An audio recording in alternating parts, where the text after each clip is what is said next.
Hello everybody and welcome to today's live. As you are all just coming in, sorry I'm a few minutes late, I apologize for that, and we've already got some great questions streaming in, which is awesome to see. So to all our Australian followers, hello and good morning. To Canada and America, good evening. Pretty crazy what we're seeing on the news in Australia at the moment. A lot of you may not have had the chance to see, but my husband and I are glued to watching what's happening in Washington. I wanted to say hello, let you all know who I am. My name's Edwina. I am a registered midwife and I run BirthBeat, where I teach online childbirth classes and online baby and child first aid classes. So my little friend Junior and I, we are here to help you prepare to have your best birth and your best early parenting journey. And we've had a lot of love this week for our what to do if your baby chokes video. So I shared that on the Stay Home Mums page, which I also do some regular work for. I jump on there, and I wanted to make sure that all of our BirthBeat mums also know that the what to do if your baby chokes video and downloadable, we're on YouTube now, so you can go and watch that for free. I will put a link here. I did not ever think that I would end up with YouTube. My little son Theo thinks that that's very cool, but we don't let him watch YouTube anyway. But it's what to do if your baby chokes. So super important that every pregnant or expecting parent watches that video. Make sure you get the grandparents, the babysitters, the carers. It's a free, I think it's about 25-minute video there. If any of you want the choking guide to stick on your fridge, again, we had a mum who had thankfully done our baby and child first aid class online. Her 7-month-old choked just before Christmas, and she very kindly shared with us that even though she had done the course, she actually froze and really felt very frightened and didn't know what to do. At the time, her husband was there and he stepped in and he did the back blows. And thankfully that little 7-month-old is 100% fine, but it just reminded me that I need to remind you all, if you want the what to do if your baby chokes guide, stick it on the fridge, just send me a DM and I will email that to you straight away. Hello. Now, most importantly, where are you all watching from? Hello, say g'day. Let me know how many weeks pregnant you are and where you're watching from. I love saying hello because I'm just sitting here in this little room on my own. So it's lovely to know who I'm talking to and where you are all watching from. Hannah has shared, hi Mariam, Hannah has shared 40+2. Hannah is part of our online program, so this is very funny for me. So we teach online childbirth classes. Anyone who is in the online course also joins a private Facebook group. So it's lovely when I get to know all the mums, but she said 40+2, get this kid out of me. First time mum, not expecting to come anytime soon. Oh, Hannah. What I will say, maybe you need to write a little eviction notice to this baby, Hannah, and say your time is up. But I am just going to use that as an opportunity just quickly to let you know, Hannah, remember, +10, okay? So a normal gestation, a normal pregnancy is that baby is potentially going to be inside of you for 10 days up to 2 weeks past what you think is your due date.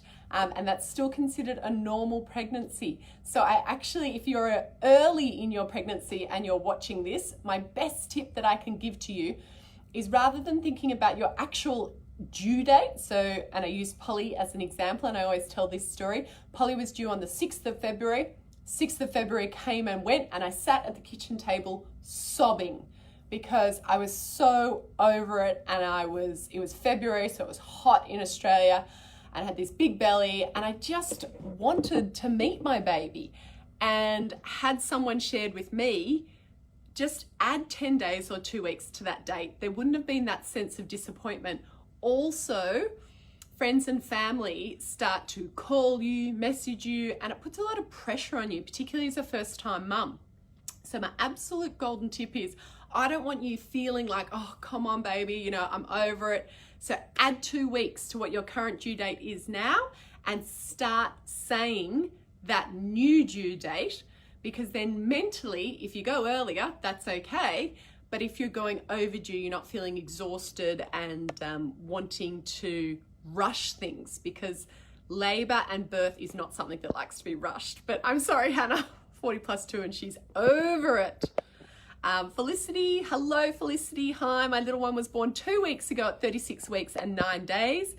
In hospital with jaundice and weight loss. Home now. Yay! Congratulations, Felicity. But that's tough.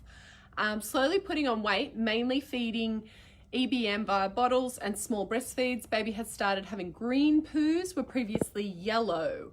So, Felicity, I'm just going to, like always, use this as an opportunity to not only support you, but support other mums who might be experiencing the same thing. Before I was a midwife, I was what's called a NICU nurse, so neonate intensive care unit and special care unit. So where we would look after the premature babies. So Felicity's little bub was born a little bit premature, but also needed 9 days in hospital. So that would have been 9 days in the nursery with jaundice and weight loss. And jaundice is actually something that the way it presents itself in the baby is that the baby goes yellow, the whites of their eyes go yellow, but the effect can be that they're very sleepy, and often it's quite difficult for them to establish feeding because they are so sleepy.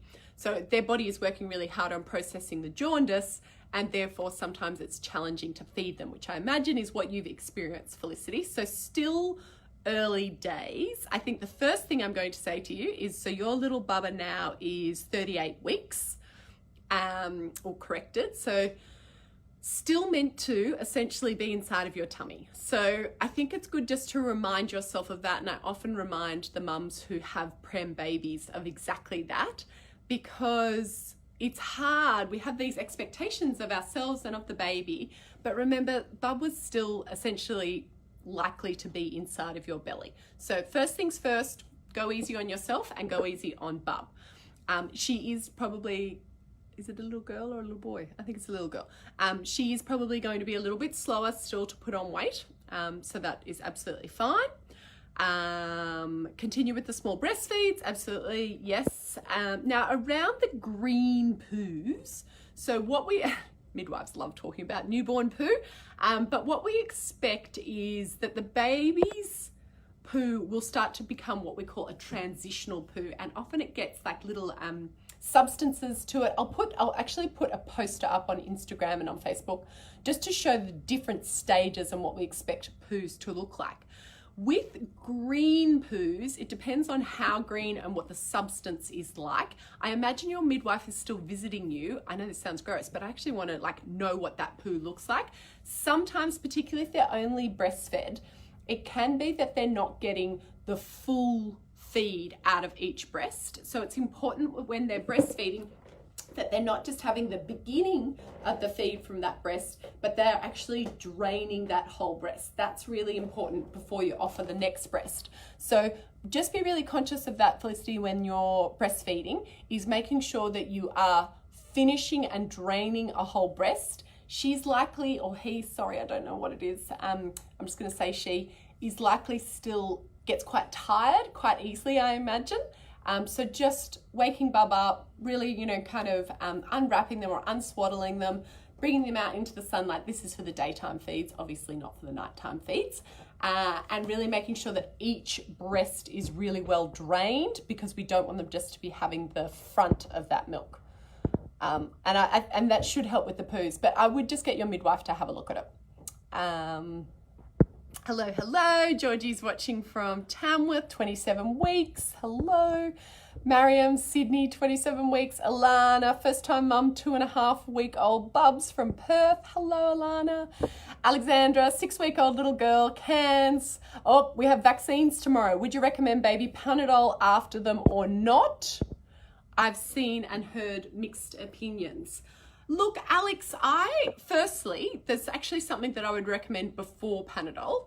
And when you have the 6-week vaccinations, Bubby's going to have 2 injections, so 1 in each thigh. If you're going to your GP or your midwife or wherever, or your community family child health nurse, the first thing that I strongly recommend, particularly if Alex is your little baby girl's breastfed, is feeding through the vaccinations. So having your bub on the breast, and it can be a little bit awkward, and you sort of have to have bub a little bit like this so that they can get to the thighs. Highly encourage you to do this, because when a baby is sucking, it is also providing comfort, but also when that beautiful breast milk is coming into the baby, they're getting that feel-good hormone, they're getting a little endorphin hit. And so it's a really comforting way for bub to get their vaccinations. So definitely do it while bub is at the breast. Now, I will say that I get a little bit of pushback, and people say to me, oh, I wanted to do that, but then the GP nurse said that I couldn't. Just kind of really try digging your heels in a little bit there and say, I would really like my baby to be feeding while we do the vaccinations, because it provides comfort and reassurance, and they're there and they're close to you. If you're bottle feeding, you can also be offering a bottle and be giving them a nice cuddle at the same time. I do hear about different practices where they say they'll take the baby and do it in another room away from mum. Again, there's no right or wrong. It's about what works for you. But if you are able to, you know, and I know it's hard for you as a mum seeing your bubba upset, but it's an important thing that needs to happen. It's important, but if you can provide that comfort to the baby, it's not like, I'm sort of trying to choose my language here. My personal opinion, there we go, is that it is more comforting if you are able to feed the baby during the vaccinations. In terms of Panadol, look, it's not every baby requires it. Why not see how your bub is after? If they are having a bit of a fever response, or if they do look distressed or they're in pain, yes, but you know, a little ice pack on the vaccination spots if they're red or warm, or you think that the baby's uncomfortable, but the majority of bubs don't require it. Just, that's a bit of a by case, just see how bub goes. But please, Alex, if you can, definitely breastfeed or bottle feed bub. Hello, Sam. I thought about you yesterday. So bub is still cooking. Keep me updated, gorgeous Sam. I want to know. Emma, hi, Emma in Sydney, 39 plus 1. Ooh, it's getting closer. Lucinda, 26 plus 4. Hello. Jamie, hi, Ed. Bub is 2 weeks old, and I just want to thank you so much for all your advice. This birth was the best birth out of my 4. I kept active and upright, and it helped tremendously. Thank you. Love your work, very much appreciated. Oh, Jamie, that is so kind. And anyone who hasn't seen my videos or knows about our birth course is that we are very focused on active upright labors. It's not about saying that that's the only way that you can birth, but the way that I teach shows you kind of about how to understand what's going on with your body, know what to expect and what it's going to feel like, then give you the tools and tricks that's going to make it a more comfortable, faster, safer labor for you. So it's not about me saying how you should birth. It's actually just saying, here's a whole lot of tips and tricks so that I can take you from feeling scared or afraid or worried or anxious, particularly for your partner as well. They might not feel like they know what their role is in the birth suite. And I want to take you from there to a place of, I'm excited, I get to meet my baby. The day that you meet your baby should be an exciting day. It is their birthday. It shouldn't be something that you feel scared or worried about, because that is what often leads to longer, slower, more painful labors. So I want to take you from that place of fear to that place of excitement, and then it's going to be a more enjoyable experience. So Jamie, I am so happy to hear that for Bubba number 4. Hello from Auckland, 11-week-old baby boy. How gorgeous. Hunter Valley, 22 weeks. Gosh, we've got a real mix here today. Tegan! So Tegan is also part of our online course, and I have been talking to her. So I am very excited to see that she had her baby girl last night. Thank you for everything. That's awesome, Tegan. Send me a message and a photo of Bub. Caitlin, my little boy was born 38 weeks, got taken out early and ended up in NICU, where he had to spend a month on oxygen. Gosh, Caitlin, that would have been challenging, and that's a long time, particularly for a 38-weeker. So I hope all is going well now. I hope you are home and safe, because I know that that's hugely challenging, spending a lot of time in the NICU. There, everybody, is the link to our YouTube channel. It is a little bit confusing because there's an old one there, so use that link. Come and check out all of the videos and the support that we have there now as well. Katie, first time mum, 40+4. Lots of sex, walking, squats, bounding on gym ball, and taking raspberry leaf capsules since 32 weeks. What else can I do to try and avoid induction? Baby isn't engaged. Okay, so everything that you're doing there is great, Katia. What I will say is, and I know this starts to sound a little bit airy-fairy, but do you feel mentally, like it sounds like you've done everything to be physically prepared for this baby, and you've done the course. I know that you're going to be feeling prepared for that, but do you feel mentally ready to meet this baby? And sometimes it's really just taking a bit of time to go, is there anything that I'm worried about? Is there anything concerned about? Is there any questions I feel like I need answered? Or do I feel ready to meet this baby? And really sit with that and think about it, because often it can be that like our mind and bodies are so closely intertwined that if there's anything that's mentally holding you back to feel ready, that sometimes that can actually hold your labor. So, and what I think about that as well is really just going deep with the emotions.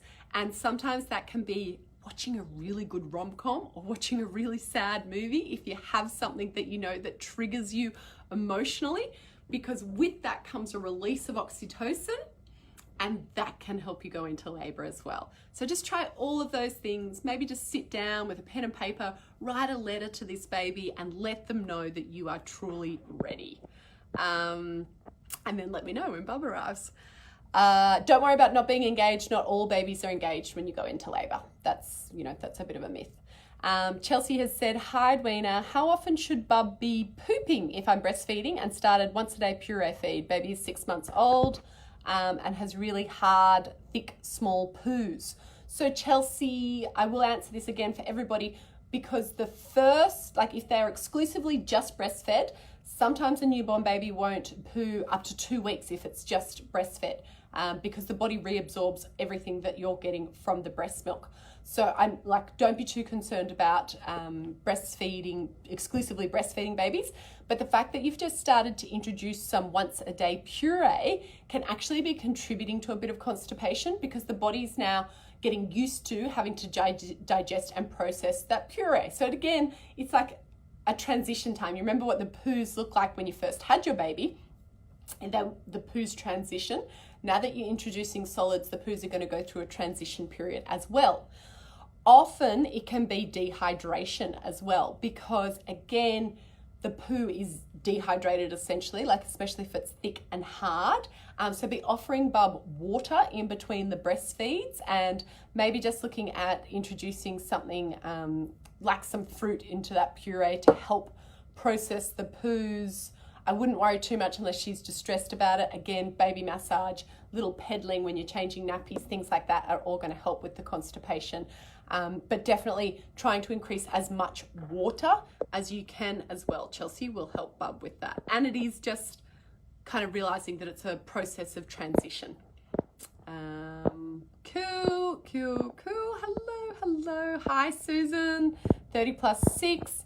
Janice has said, Bubby's almost 4 months. He was sleeping through 9:30 till 6:30 a.m. Now waking up at 3 a.m. Is it a growth spurt? So Janice, again, I can't definitively say for your baby, but I will say that I support a lot of parents around this sleep and settle, and particularly what we call, or is referred to as the 4-month sleep regression. I prefer to call it a progression, because again, I feel like it's how you mentally frame it, that this is a good thing. It's an indication that Bub is growing and developmentally appropriate. So yes, it is likely that it's a growth spurt, but not so much a physical growth spurt. It's probably a developmental stage that your Bub has met and is now progressing through. I'm curious to know, has Bub learnt to do something new, like roll or push themselves up? Because when the baby's brain is processing these new things that they are able to do, like smile, start to gurgle, laugh, giggle, those kind of things, each time that happens, their brain is essentially exploding with everything new that they're learning. It's not only exhausting, but it's also really stimulating. There's another thing that's contributing as well, is that what's called the maternal melatonin. So the melatonin is what helps us sleep, but it's also what helped your baby sleep. Your baby was born with some of your melatonin, which has now worn off at about 16 weeks. So the thing around like one wake, I'm not too concerned about that. What can happen around this 16-week mark though is that Bub will start waking every hour or so, or this is where we start to see cat napping. So just keep a close eye on it, Janice. If you're okay with the 3 a.m. wake, then that's absolutely fine. If you're finding that really challenging, now is the time to help show Bub how to settle again through that. At 4 months, they might still be wanting a feed at that hour as well. So if Bub does increase cat napping, there's a few things that you can do just to help support that. So just reach out to me if you want a hand with that. Caitlin has said, yes, home, nice and safe now. Little man is very good, doing better. Yay, glad to hear that. Shakiba said, I haven't been watching you, been busy with my new baby girl. She's 3 weeks old now. Yay. Got induced on 15th of the 12th. Her due date was 6th of the 12th. Used epidural this time, so much better than with gas. Oh, I'm glad that you had a positive experience. Oh my gosh, sorry. Questions are coming in thick and fast. You're probably right. Don't know if I've fully got my, yeah, so this was just Katia saying, you're probably right. Don't know if I've fully got my head around becoming a mummy yet. Feeling good about the labour with all the info you've shared in your course. So thank you. Katia's doing our online course, and often this is it, that we are so prepared, but then mentally right at the end, I often encourage mums to sit down with a note, paper and pen and write a letter, like really go deep on that about any of your concerns, any of your worries. Maybe you have something that you want to share with your partner or with your care provider. Watch a good rom-com or sad movie, have a big emotional release, and often that can be the trigger that your body needs to then go, now is the time. Plus a big cry, plus a big laugh, have a hot bath, have a sleep, and then let's see where we go. I can't wait to hear your news. Janice has just said, oh my goodness, rolling and laughing. So yes, your little bub is just classic, has hit 16 weeks, developmentally is learning new things. Like, you know how, like, oh my gosh, when you learn a new job and things like that, it's really stimulating and you've learnt so much. So Janice, your little bubba is just going through a huge developmental stage, but often, particularly around these stages, it will interrupt sleep, but it's nice to know that it's temporary. The 16-week one is the one though that you really want to just make sure that you keep a close eye on. If cat napping, if regular wakes happen, you really need some help with coaching Bub to go back to sleep, so that they link their sleep cycles. That's what we want to make sure that we don't lose at this 16-week mark. But totally common, and we see it all the time. Daniela, baby is 1.5 weeks old. All right, there is the YouTube channel as well. I did have a couple of questions that came through via Instagram stories. So please, I will answer those in stories. We had so many questions here today that I haven't had a chance to get to those, but I will. Go and check out our YouTube channel. I would love you to subscribe, because this is a pretty scary kind of thing for me to do, honestly. It feels a little bit odd, but in the way of running online courses, everybody tells me that this is what I need to do. So please show some love, go and subscribe, say a comment, let your friends and family know. It would be awesome if I can get a bit of support there. It would be hugely appreciated. So there is the link, go and check it out. There's lots of our free resources and a lot of our videos. If you do want the what to do if your baby chokes downloadable, just DM me, because I can send you the link then, and it will be sent to your email. You can print it, stick it on the fridge. Even better, sign up for the baby and child first aid course so you can watch the video of what to do. Super important that you all know that. Sorry, I'll take a couple more questions. Nikki has said 38 plus 4, been in early labour since last night with cramps, needing to use the loo for number 1 and especially number 2. All very common, Nikki, that's great. 5 a.m, pain has increased and all my practice has gone out the window. I'm finding I tense up instead of relaxing, and when I breathe with contractions, it feels worse. They last 30 seconds and are 4 minutes apart. I'm in agony. Okay, Nikki, I am going to help you here. You do need a reframe, and it is about kind of going, yes, I know this is going to be painful, rather than just focusing on the breath and the relaxation. Can you add something else in there for me? And to be walking or pedaling. Now, when I say pedaling, and I teach this in the online course, is I want you to find the kitchen bench. I've got a flowy dress on, so I'm just going to tuck that in so that you can all see what I'm doing. And leaning over the kitchen bench, Nikki. Oh gosh, I wish I was with you. I love these sort of questions. And I want you to be going like this, up and down, up and down. I'm showing off a fair bit of leg there, but so you can see what I'm doing. Pedaling through the contractions or rocking your hips from side to side. So when I'm teaching my courses, what is super important to know is that you need a combination of things. And this is why I don't prescribe to like just hypnobirthing or just breathing techniques. I give you breathing techniques, but I also give you physical activities that you need to be doing, because sometimes you need that little bit extra. So I think for you, Nikki, add in a bit of physical movement through the contractions.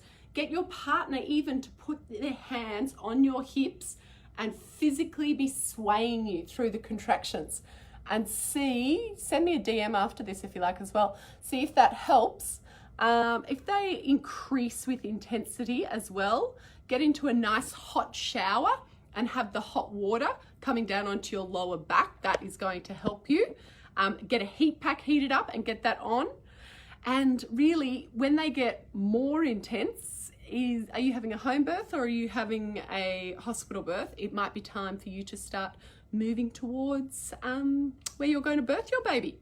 So this is super cool. I love doing like a live, Nikki's in early labor, things are progressing, that's awesome. Do your best to be taking some nice deep breaths. Yes, absolutely, that's important, but I think you need some movement added in there as well, just for further added distraction and pain relief. The heat, so jumping in a hot shower, is also going to be helpful. So Nikki, for you, let's paraphrase this because you're currently in labor. Even though it is early stages of labor, keep some movement in there.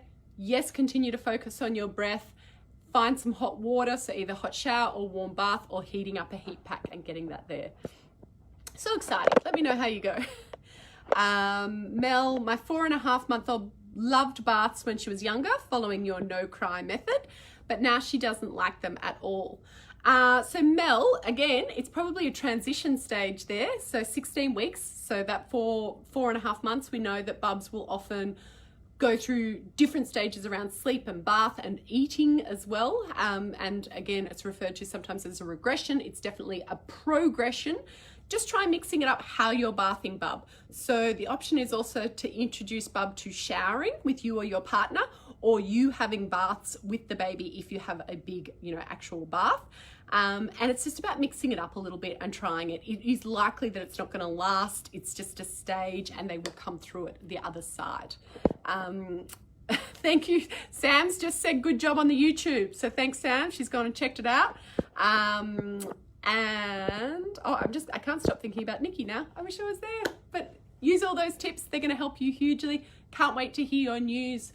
Send through any messages or any questions that you have on Instagram and I'll answer them in stories today. I look forward to hearing all of your news and all of your baby's arrivals. If you want more support, please come and check out birthbeat.com and sign up for our courses where you really get exactly what I am so passionate about doing, is taking you from a place of fear or feeling scared about your birth to a place where you feel excited and you know what to do. All right. Someone also did just mention the bath video. We have a how to bath your newborn without tears and how to do it safely. So DM me if you want that video as well. Nikki, hospital birth. All right. Thank you. Okay. So Nikki, go and try those things. Warm shower, warm bath if you have it, heat pack, and keep moving through the contractions. I'm excited to see how you go. All right. See you all. Talk soon. Bye.